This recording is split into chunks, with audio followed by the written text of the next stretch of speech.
Shema Israel, escucha Israel, Adonai Elohenu, el Señor es nuestro Dios, Adonai Echad, el Señor es uno.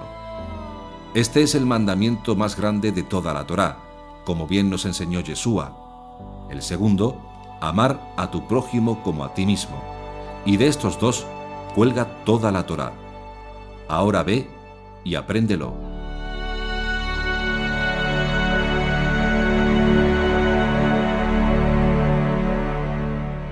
La Torá, la instrucción, la flecha en la diana. Vamos a emprender un viaje de conocimiento de la Torá como nunca antes probablemente habías escuchado. Las enseñanzas de Yeshua vienen de la Torá, de nuestro Padre que está en los cielos. Y en esta serie que emprendemos hoy, Bezrat Hashem, y con la ayuda de muchos de ustedes, vamos a abrir los sellos de la Torá al mundo, porque ahora estamos en un tiempo profético anunciado por los profetas de Israel.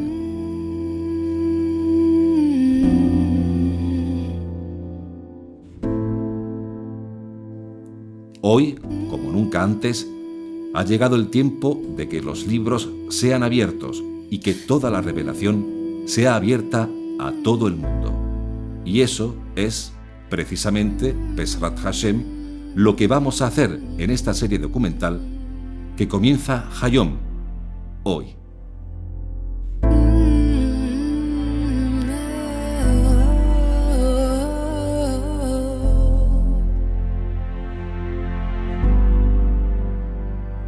In the ways of the week, the time's been bleak, I know.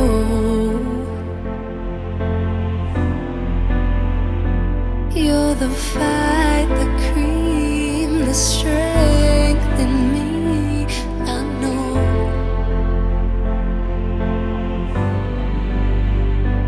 And you're driving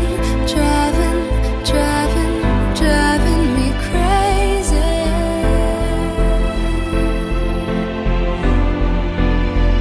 You keep on running and running and running and running lately.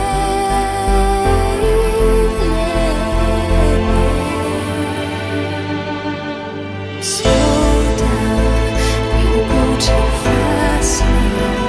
I'm telling slow down, I can't keep up now. Your heart is shrinking faster, and baby, there's no laughter coming out of your mouth, out of your soul, out of your soul. El judaísmo de Yeshua, capítulo 1, primera parte. Controla tu lengua. En él, el pecado de todos nosotros.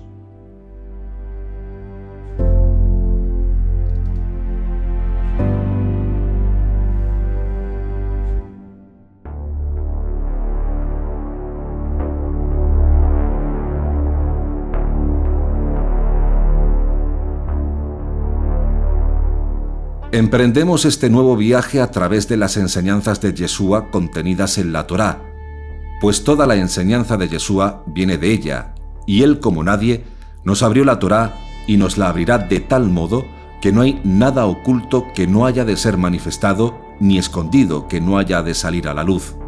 Marcos 4:22.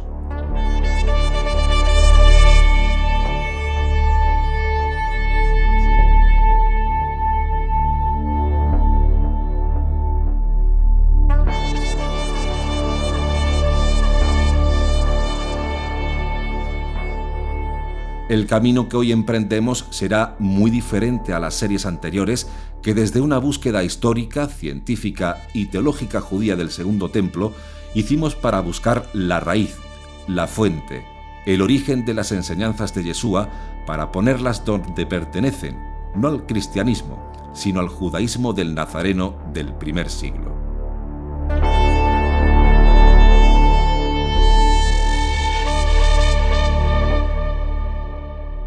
En esta nueva andanza, mientras los perros ladran, señal que estamos en el camino, Emprendemos la riqueza oculta de las enseñanzas del Maestro.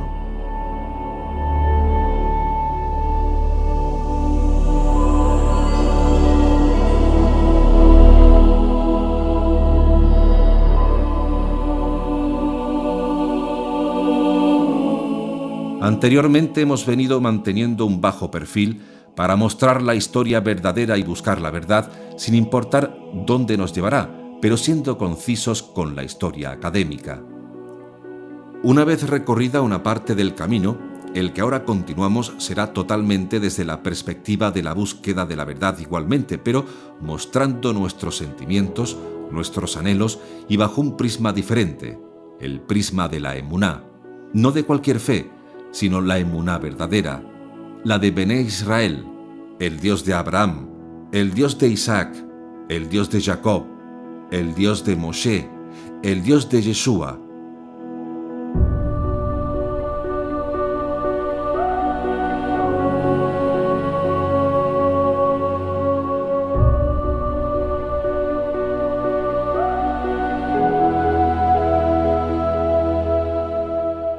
Escribe al ángel de la asamblea de Tiatira: esto dice el Hijo de Dios, cuyos ojos son como llama de fuego y cuyos pies parecen de metal precioso. Marot Elohim, Apocalipsis 2:18.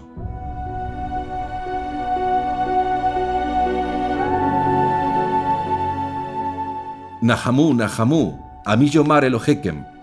Consolaos, consolaos, pueblo mío, dice tu Elohim. Consolaos, consolaos, pueblo mío, dice tu Dios. Isaías 41.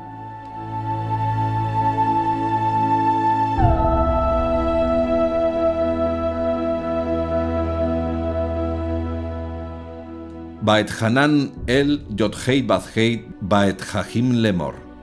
Y supliqué al Eterno para ese tiempo diciendo. Deuteronomio 3:23.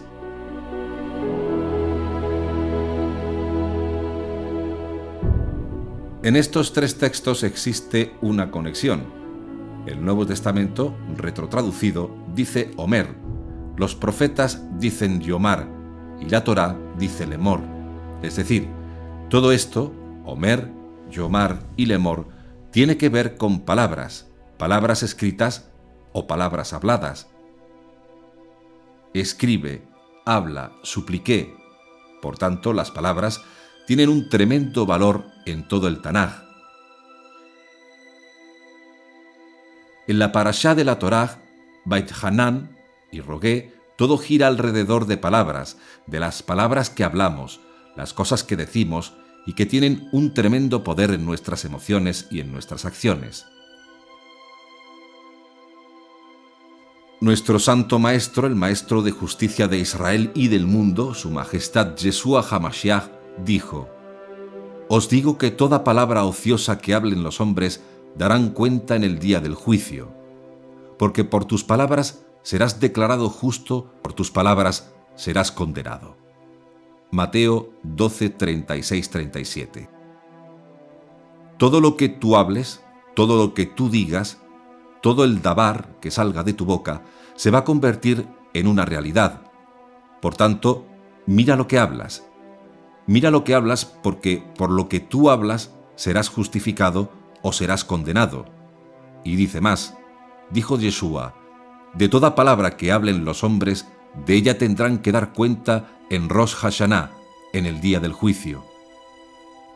Entonces la pregunta es, ¿cómo puedo controlar mi lengua? ¿Cómo puede una persona controlar su lengua?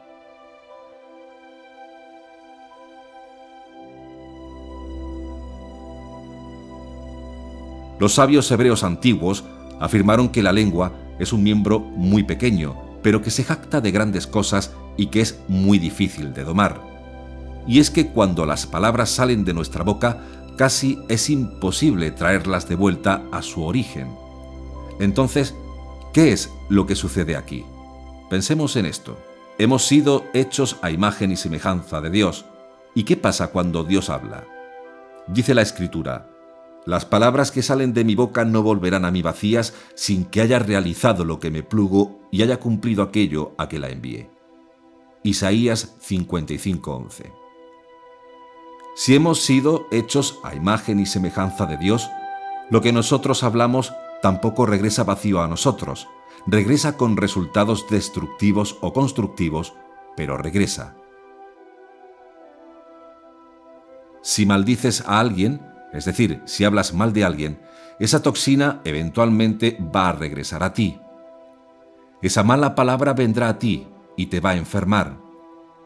Si bendices a alguien, es decir, si hablas bien de alguien, esa buena palabra eventualmente va a regresar a ti y también te va a sanar.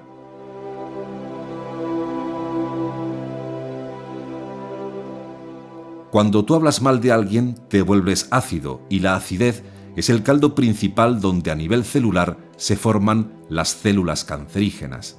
Y cuando tú hablas bien de alguien, te vuelves alcalino, y la alcalinidad es el ambiente donde solo las células buenas pueden vivir. De modo que, ¿cómo podemos controlar nuestra lengua?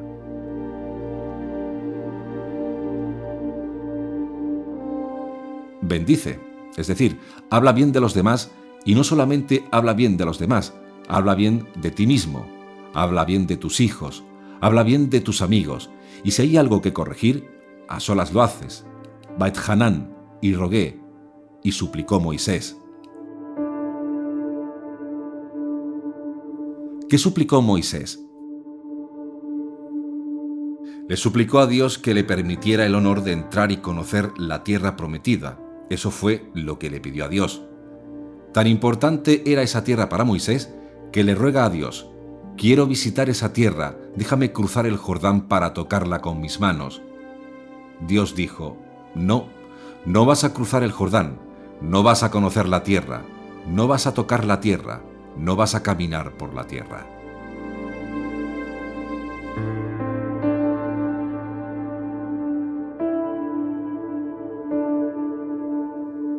Moshe en esta parashá nos dejó el Shema, tema que estudiamos en el primer capítulo de la primera temporada de esta serie. Moisés nos deja el más grande mandamiento de todos. Así que tenemos el credo judío por excelencia aquí: Shema Israel, Adonai Eloheinu, Adonai Echad.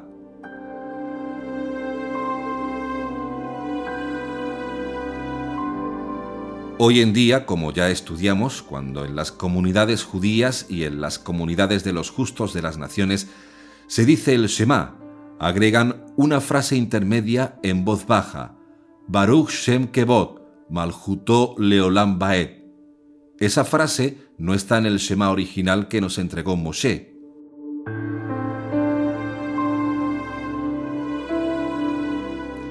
Cuando a Yeshua, nuestro santo maestro, le preguntaron: ¿cuál es el primero de todos los mandamientos?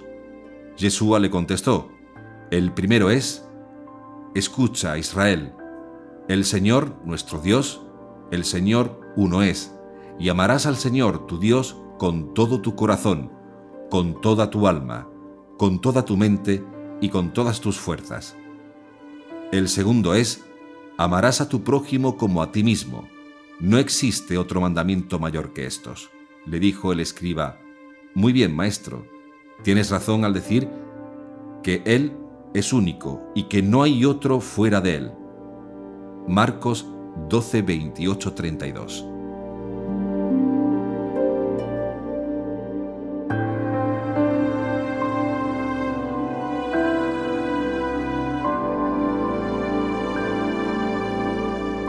Pero en realidad el maestro no dijo eso. El maestro dijo: escucha, Israel, el Señor nuestro Dios, el Señor uno es, y amarás al Señor, tu Dios, con todos tus corazones, y con toda tu alma, y con todos tus bienes.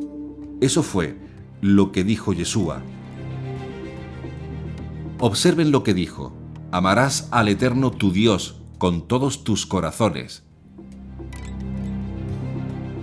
¿Y cómo es eso, corazones y no corazón? Está corazones, en plural. Entonces, ¿cuántos corazones tenemos? Podrían preguntarse algunos. Pero es que en hebreo, como ya explicamos en otra serie, en hebreo, cuando Moshe nos legó el Shema, puso corazones, en plural, y en las traducciones se traduce en singular, porque pareciera que el traductor piensa que así se entiende mejor el texto, porque suena mejor en castellano o en cualquier lengua, en singular, pero se pierde una enseñanza tremenda. Y de esa forma estamos sacrificando el texto hebreo para que suene mejor la dicción, pero aunque suene bonito, nos perdemos una riqueza hebrea tremenda cuando no miramos que en el texto hebreo corazón está en plural.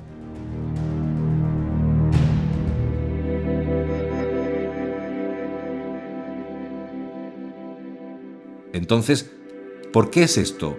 ¿Cómo es eso de amar a Dios con todos nuestros corazones?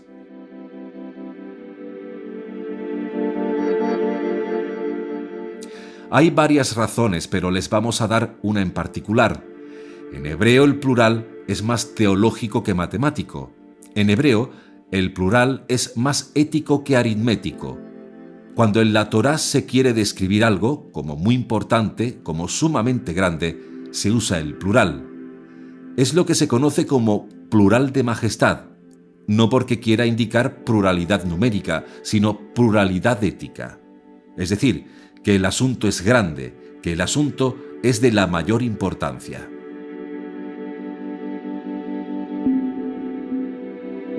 Por ejemplo, cuando la Torá nos cuenta la historia de Caín y Abel, Moisés registró para nosotros esta frase. Dios le dice a Caín, ¿dónde está tu hermano? Porque sus sangres claman a mí desde la tierra. Génesis 4:9. El texto hebreo no dice su sangre, sino sus sangres. En las traducciones dice su sangre, por ese mismo asunto de cuidar la belleza de la lengua a la cual se vierte, pero en hebreo dice sus sangres. ¿Por qué sangres? Porque Abel tenía una sola sangre, la misma que todos nosotros tenemos. La clave está en que aquí el plural no es para indicar varias sangres, sino para indicar que esa sangre que fue derramada constituyó algo gravísimo, enormemente gravísimo a los ojos de Dios.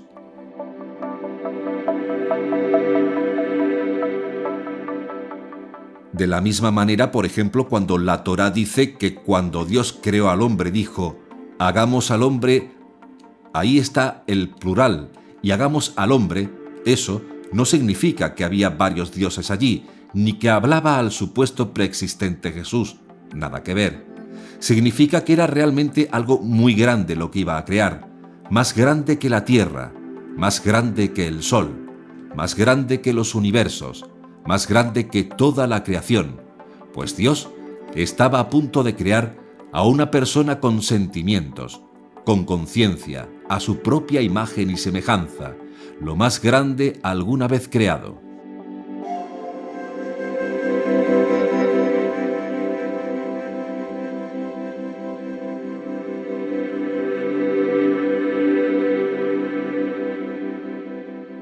No hay nada más grande que el hombre en la creación, excepto Dios.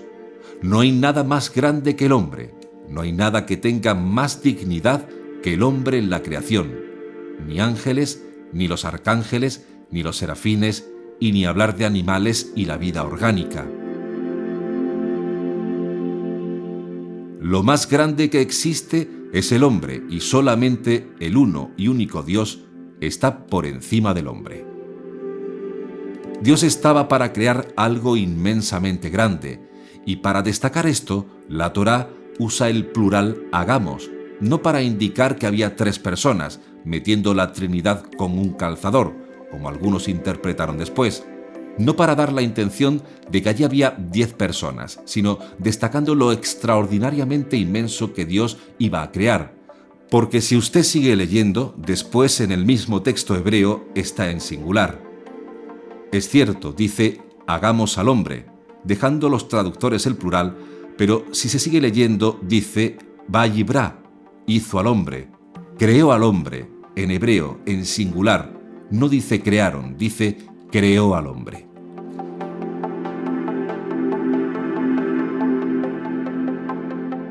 De modo que nuestro santo maestro Yeshua retoma de la Torá el Shema y establece para Israel, para el mundo, que este es el más grande mandamiento de todos.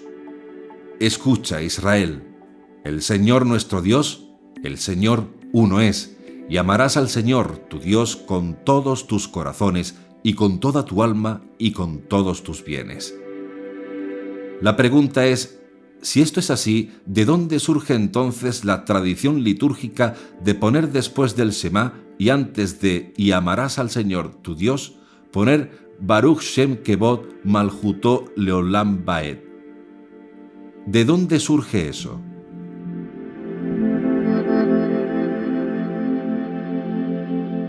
Surge de los rabinos fariseos después de la destrucción del segundo templo, y no surge del aire, sino por razones importantes como, por ejemplo, eliminar para siempre la idea saducea de que la única vida que nosotros tenemos es esta y que al morir todo se acaba.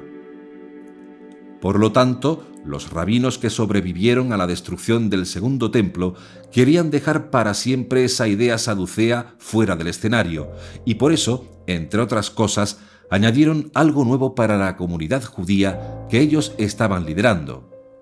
Baruch Shem Kevod Malchuto Leolam Vaed, que significa bendito es su reino glorioso, eternamente y para siempre. Al decir "y para siempre", estaban sepultando la idea saducea en aquella época que hay una sola vida, que hay un solo reino, y por tanto, ahora y aquí, lo que disfrutes es lo que vale, no hay otra vida después.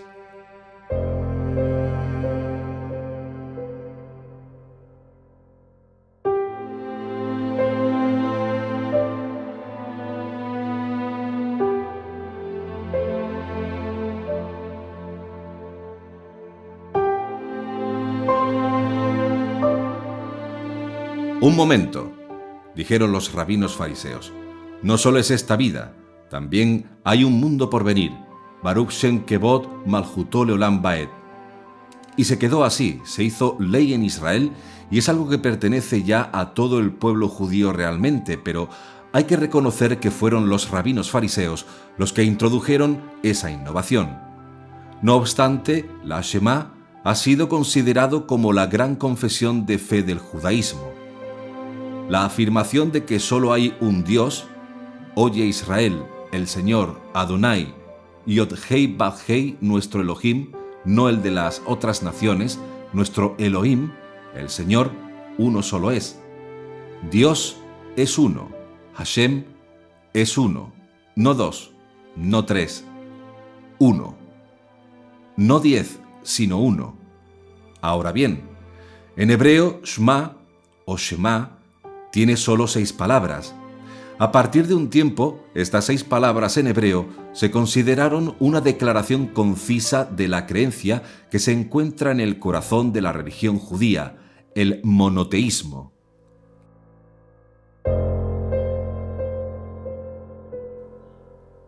Usted puede ser fariseo, puede ser saduceo, puede ser celote, puede ser nazareno, puede ser herodiano, puede ser helenista, puede ser judío esenio, puede ser Chabad, puede ser Breslov, puede ser reformado, puede ser conservador, puede ser ortodoxo, puede ser ultraortodoxo, puede ser caraíta, puede ser el judaísmo que quiera, pero todos tenemos este fundamento común, el monoteísmo.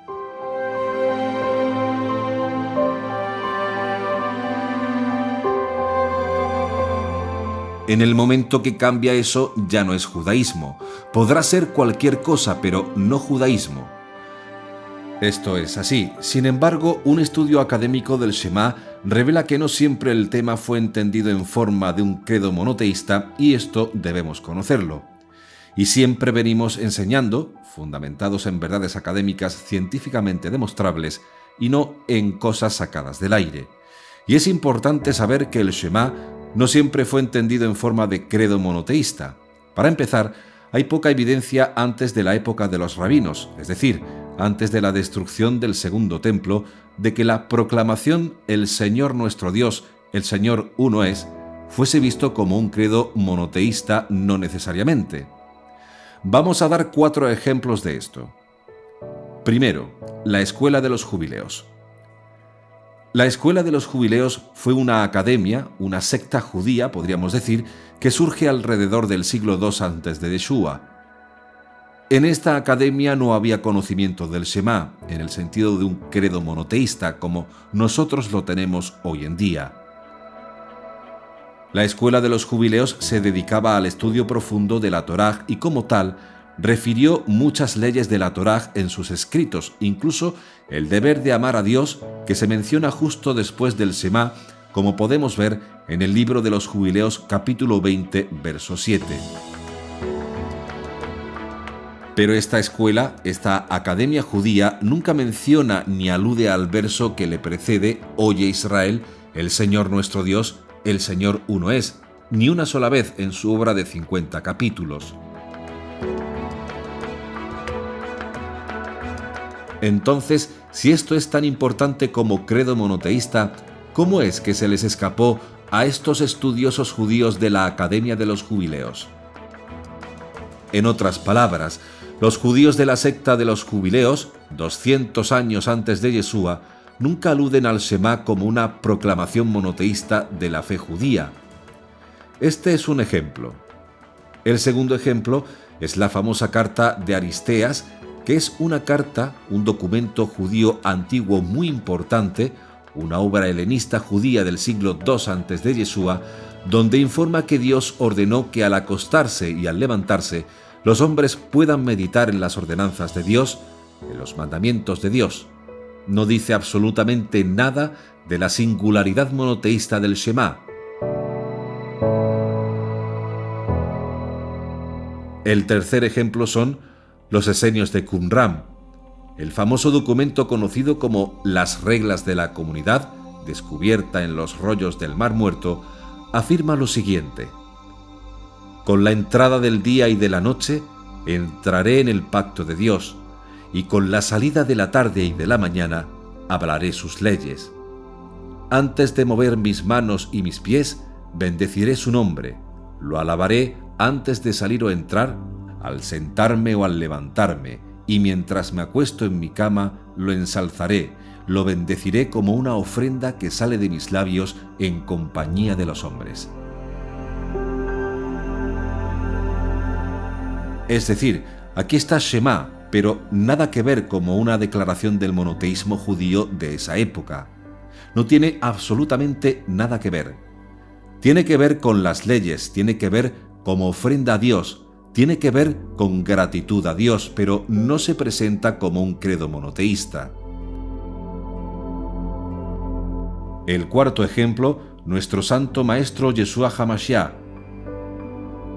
En la época de Yeshua no existía esta práctica de decir Baruch Shem Kevod Malchuto Leolam Baed. Así que Yeshua simplemente sigue a Moshe al pie de la letra, sin adiciones litúrgicas. Yeshua enfatiza la importancia del Shema en el sentido de que amar a Dios por encima de todas las cosas es el resultado lógico de tener al Dios de Israel como mi único Dios verdadero. En otras palabras, para Yeshua, el Shema no tiene la intención de afirmar el monoteísmo. Esto es una realidad demostrable históricamente, académicamente, y esa realidad que puede ser demostrada históricamente contrasta con los días de los rabinos posteriores a la destrucción del templo, los días de los rabinos de la época de la Mishnah, primer y segundo siglo, la época del Talmud, los siglos que le siguieron a la Mishnah, del siglo 3, 4 y 5, donde el tema se convierte en una afirmación del monoteísmo judío. Ahí sí, en esa época el Shema se convierte en un credo judío de monoteísmo, y así sigue hasta nuestros días.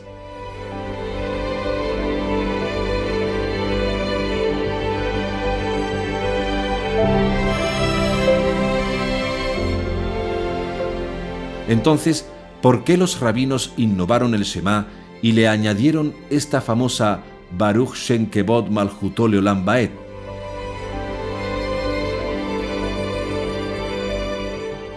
Ya explicamos la primera razón, la eminencia o el remanente de pensamientos saduceos que aún en esos días ellos querían eliminar, Pero había otra razón.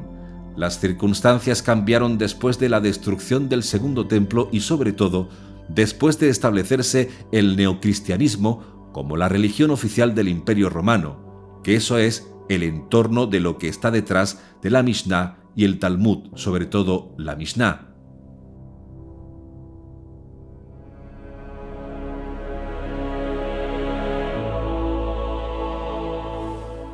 Antes de la destrucción del Segundo Templo, alrededor del año 70 de nuestra era, el monoteísmo no era un problema en la época de Yeshua en la comunidad judía.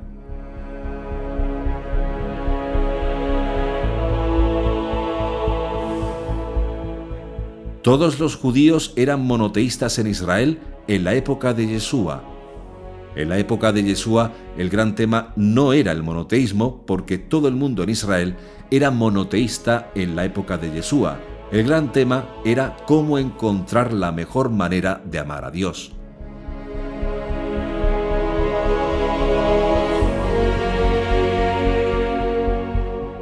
Lo que se discutía entre los rabinos era cómo se interpreta mejor la Torá, cómo se pueden guardar mejor los mandamientos de la Torá. Esa era la gran discusión en la época de Yeshua. Para Yeshua el Shema demanda amor y obediencia al Eterno, con todos nuestros corazones, con toda nuestra alma, con todas nuestras fuerzas, con todos nuestros bienes materiales, pero las cosas cambiaron después.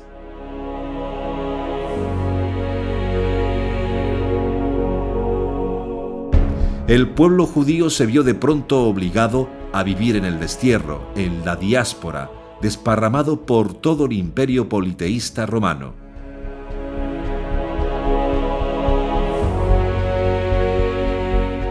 Además, no solamente hubo ese destierro tremendo, tanto en la primera revuelta judía del año 70 como en la segunda del año 132, sino que el pueblo judío vio el surgimiento del protocristianismo como la nueva religión imperial. El cristianismo se convierte en la religión oficial del Imperio Romano y al mismo tiempo ese cristianismo que surge del judaísmo se convierte en un desafío al judaísmo en el sentido que ahora el cristianismo está enseñando que Dios no es solamente uno, sino que ahora existen tres. Un Dios, pero tres personas divinas. Y ese desafío causa una posición apologética dentro del judaísmo donde se echa mano al Shema para establecer el monoteísmo estricto, absoluto, como la gran línea de división entre el judaísmo y el naciente cristianismo.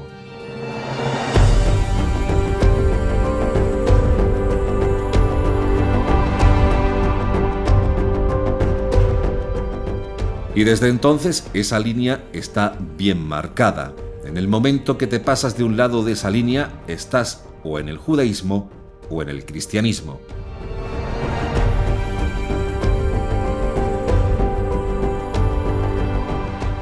Algunos están en la cuerda floja, pero la realidad es que esa es la línea divisoria.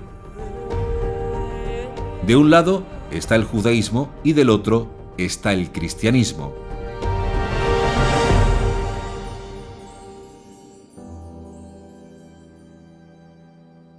¿Qué provocó eso? ¿Por qué el protocristianismo que brota del judaísmo se transforma en una religión diferente al judaísmo? ¿De dónde proviene su fuente, cruzando esa línea? No podemos atribuir eso a Yeshua, ni nos puede pasar por la mente que Yeshua hubiese enseñado alguna vez ese asunto conocido después como la teoría de la Trinidad, ni mucho menos sus apóstoles, todos los cuales eran monoteístas, ni mucho menos Shaul ha-Tarsi, Pablo de Tarso, el emisario de Israel para el mundo no judío. Porque no hay nada en los escritos del apóstol Pablo que justifique eso. Todo lo contrario, basta leer sus escritos para convencernos de que Pablo era estrictamente monoteísta.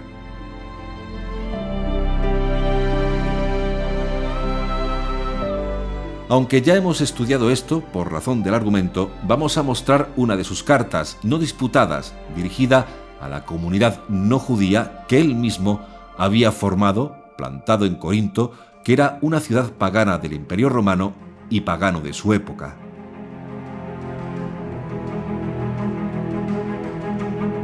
En 1 Corintios capítulo 8, verso 6, Pablo escribe a expaganos, expoliteístas, es decir, a gente que antes creían en la tríada romana u otros dioses, y les dice: ustedes han conocido muchos dioses, es decir, esa es la experiencia de ellos, culturalmente hablando. Ustedes han conocido muchos dioses y ustedes han conocido a muchos señores. Sin embargo, para nosotros, y Pablo era judío, y aunque era de la tribu de Benjamín, ya usaban judío como un modismo hebreo para identificarse. Por tanto, para nosotros quiere decir para nosotros los judíos. Continuamos. Para nosotros solamente hay un Dios. Observe lo que describe. Ustedes han conocido muchos dioses. Ustedes han conocido a muchos señores. Sin embargo, para nosotros, los judíos, hay un solo Dios. Observen la fuerza de esa declaración. Solamente hay un Dios. Y eso es el Shema para los no judíos. Solamente hay un Dios. Y ese Dios es nuestro Padre que está en los cielos, y no hay nadie más. Y no hay nada ni nadie más.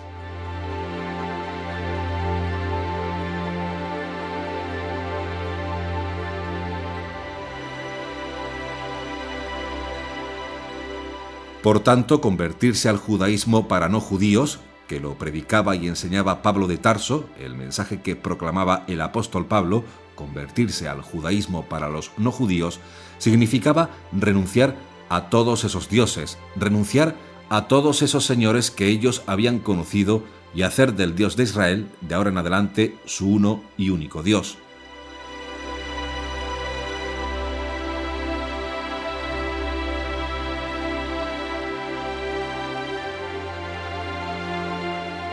Eso era convertirse en el primer siglo al judaísmo de Yeshua.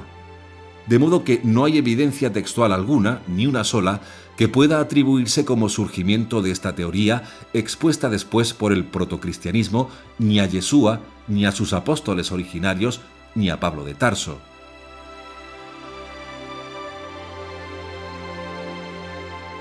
¿Qué ocurrió? Los rabinos, a partir del final del primer y segundo siglo, se encuentran con el protocristianismo, y desde entonces el Shema, que no era visto como una declaración de la afirmación del monoteísmo judío en la época de Yeshua, se convierte ahora, bajo estas circunstancias históricas, en la más grande confesión de la fe monoteísta judía. Y como dijimos hoy, eso es la línea de división entre el judaísmo y el cristianismo. Ahora bien, uno se pregunta, ¿por qué ocurrió esto en el cristianismo?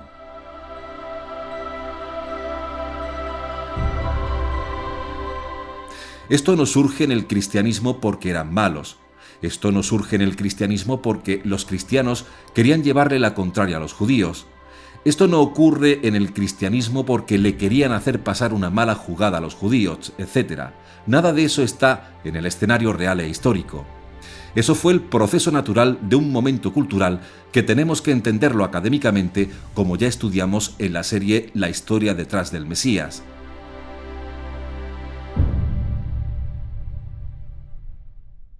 Entonces, brevemente, ¿por qué pasó eso? Eso ocurrió por varias razones que no lo vamos a analizar, porque sería un tema larguísimo, pero les vamos a dar una razón que creemos que es posiblemente la principal razón. Presten mucha atención porque aquí está el dabar, el logos, el asunto.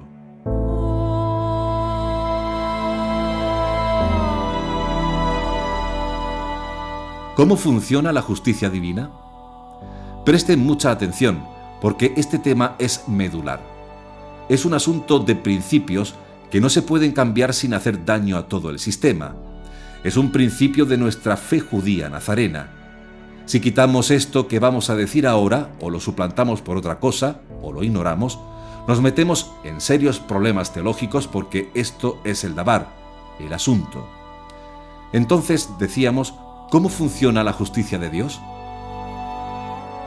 Este es el asunto clave, Nosotros hablamos de Yeshua como el Mesías sufriente, el Mashiach ben Yosef. Como judíos nazarenos, creemos que Yeshua es el Mesías sufriente, como tal se hace alusión profética, en Isaías 53.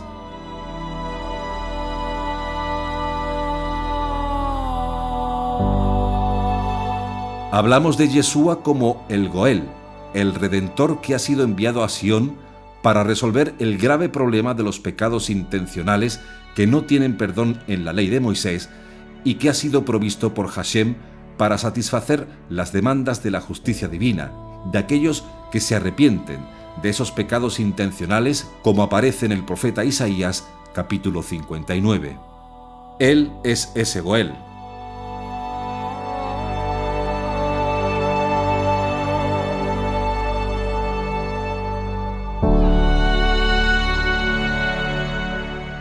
Ahora esta es la pregunta. ¿Cómo funciona la justicia divina teniendo presente al Mesías sufriente, del cual se alude en las profecías como aquel en quien Dios Altísimo puso o transfirió el pecado de todos nosotros? Porque está escrito en el libro del profeta Isaías: mas Dios puso en él el pecado de todos nosotros. Isaías 53:6.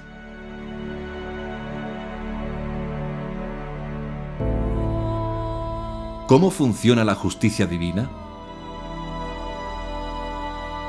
¿Cómo hace Dios esa transferencia legalmente según la justicia divina que no puede ser pisoteada?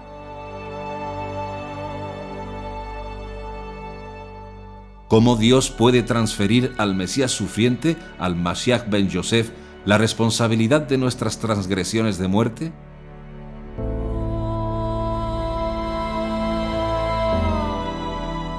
Los estudiantes originarios de Yeshua no han temido usar la palabra expiación aquí.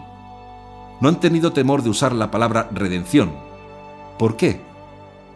Porque son términos que en el antiguo Israel se relacionaban básicamente con lo que ocurrió al pueblo hebreo en Egipto en la primera redención. Redención evoca un vocablo forense para designar el rescate de un esclavo, y aquí está el asunto. En virtud de la redención, el hombre es puesto en una nueva posición jurídica, ya no pertenece a aquel que tenía derechos sobre él, no pertenece al terreno de la maldición, no pertenece más al terreno de la esclavitud, no pertenece más al terreno de la muerte, no pertenece más al terreno del Geinón, no pertenece más al terreno del infierno, sino que ha sido trasladado a la tierra prometida, ha sido sacado de Egipto y ahora es heredero del reino prometido a David a través de su hijo, de la simiente de David, el justo Mesías de Israel, Yeshua HaMashiach. Y eso es importante entenderlo, entre otras razones para no crear otro cristianismo con nombres pseudohebreos.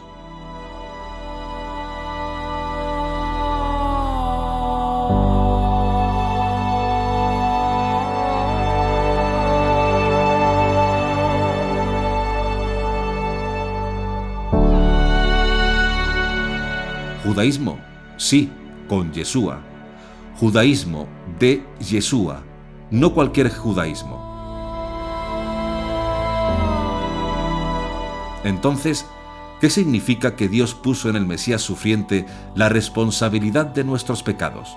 Es decir, ¿cómo puede ser que Dios haga responsable al Mesías sufriente, un hombre justo escogido por Dios de entre todos los hombres, y transfiera nuestras transgresiones?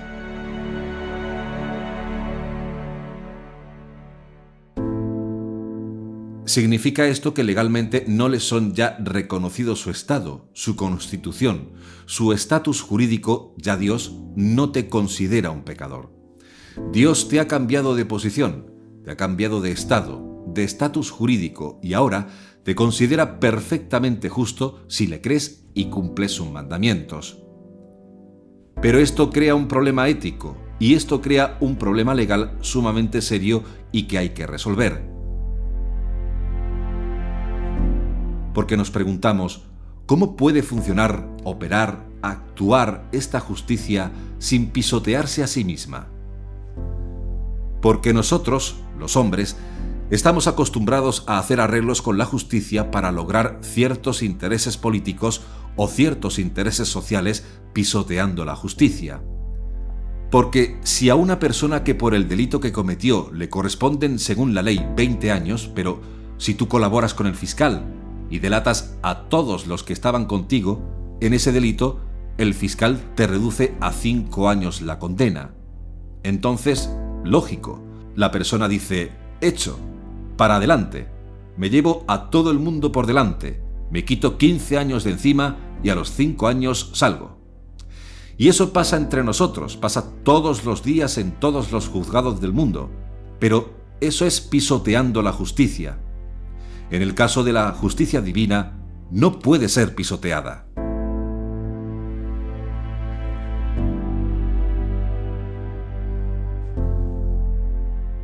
Entonces, ¿cómo es posible que Dios pueda transferir al Mesías sufriente nuestra culpabilidad sin que se pisotee su justicia? Esta es la cuestión. ¿Por qué? Porque está escrito, cada cual morirá por su pecado. Deuteronomio 24:16. Y también está escrito, que cada uno por su culpa morirá. Jeremías 31:30. Es decir, que ningún hombre puede responder por el pecado de otro hombre. Entonces, tomar la culpa personal y ponerla en otro individuo, no importa cómo lo pongas, es, en alguna medida, el concepto de pisotear la justicia, porque la justicia demanda responsabilidad, en primer lugar, por parte del ofensor.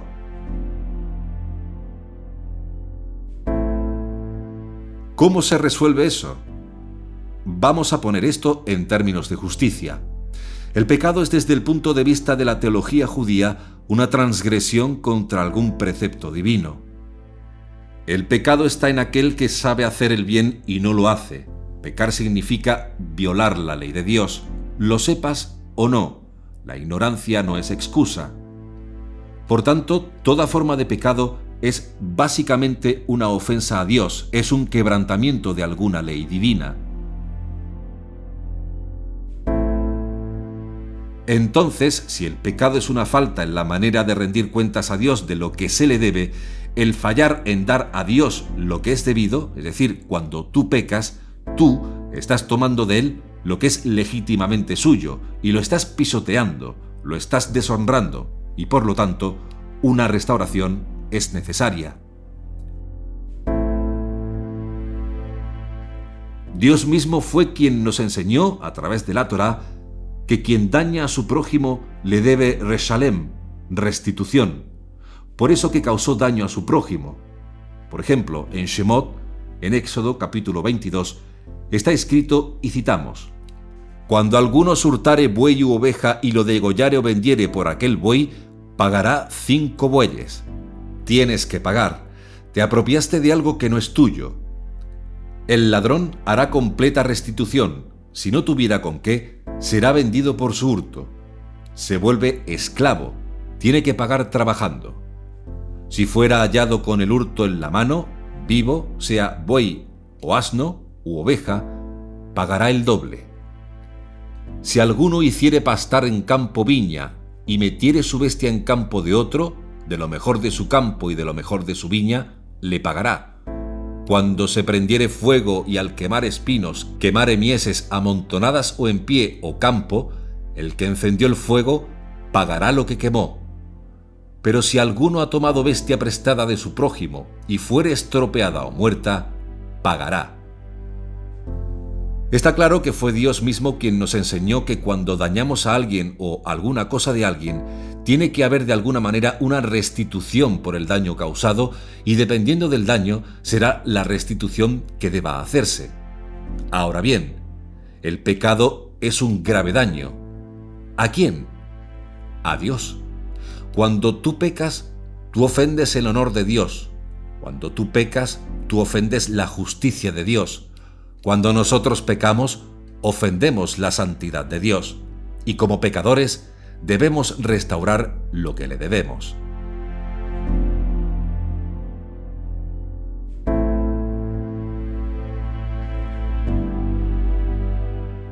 Por el pecado, el hombre ofendió a Dios. Su honor fue manchado, y eso requiere satisfacción condigna. Satisfacción condigna. Así que tanto la satisfacción como el castigo eran requeridos por la misma naturaleza de Dios y de su justicia. Entonces, desde la perspectiva de una visión jurídica, se utilizaba un instrumental prestado del derecho bíblico bajo la estructura posterior conocida como satisfacción de la justicia. Justicia ofendida necesita ser satisfecha para que haya justificación y puedas estar bien con Dios.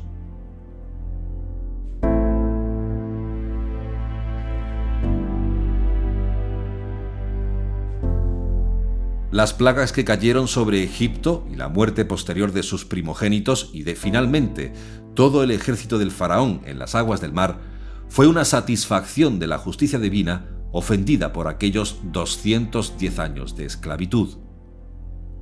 Los egipcios le debían una reparación a Dios por la esclavitud y Dios le pasó la cuenta, y donde quiera que exista un país que haya establecido la esclavitud, Dios exigirá de esa nación restitución de la justicia.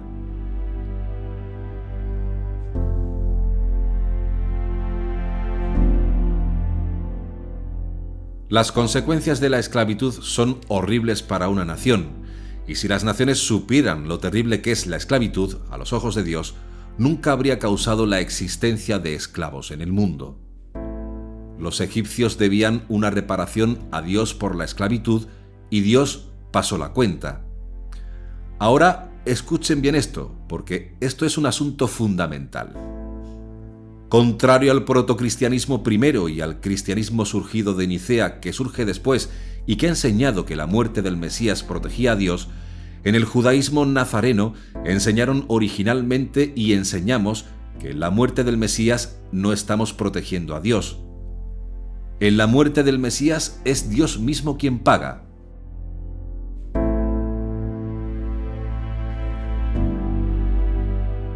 Es Dios mismo quien realiza la propia satisfacción de su justicia.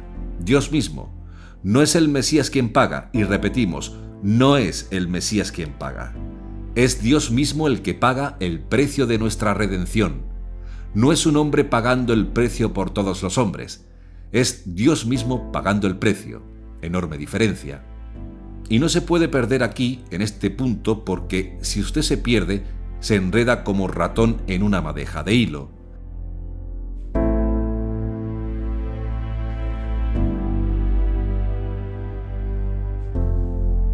Tiene que comprenderlo y comprenderlo bien, y por bien del argumento nos vamos a explayar un poco más en este punto.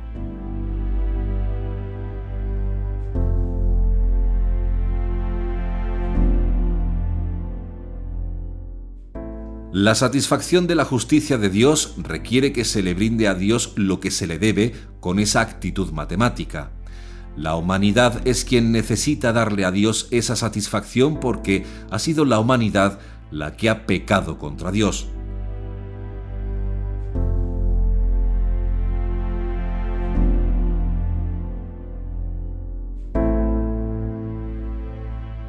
Los ángeles no cuentan para nada a Dios. No le interesa si los ángeles pecan o no pecan, porque los ángeles no son hechos a imagen y semejanza de Dios. Nosotros sí. Entonces, quienes debemos a Dios una satisfacción somos nosotros. Sin embargo, los humanos no somos capaces de ofrecer tal satisfacción por lo que se debe, por razón de que lo que se debe tiene que ser proporcional con la culpabilidad.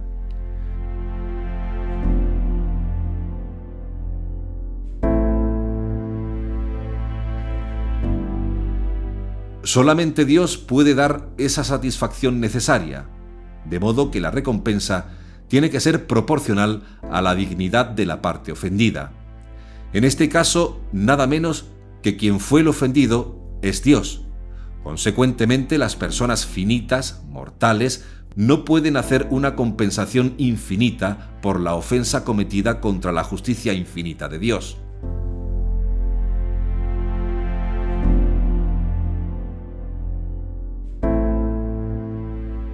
En otras palabras, Nuestras transgresiones han tocado, no algo que es temporal. Nuestras transgresiones han dañado, no algo que es finito.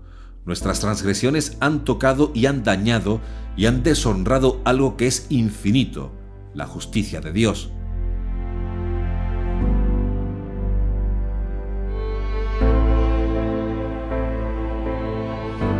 Por lo tanto, para satisfacer esa demanda, se necesita que lo que nosotros ofrezcamos sea infinito también. Y en este caso, ¿qué vamos a ofrecer nosotros?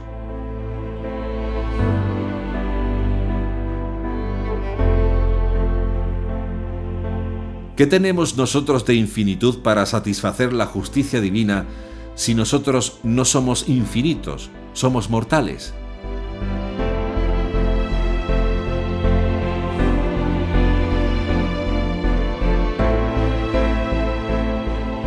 Lo vamos a ver con todo detalle, pero eso será en el siguiente capítulo de El judaísmo de Yeshua.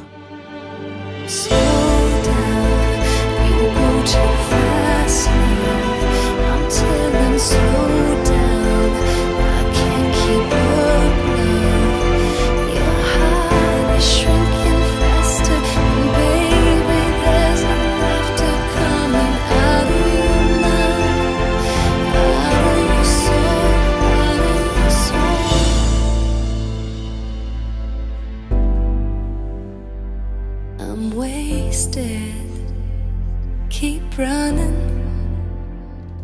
impatient, sweet lover.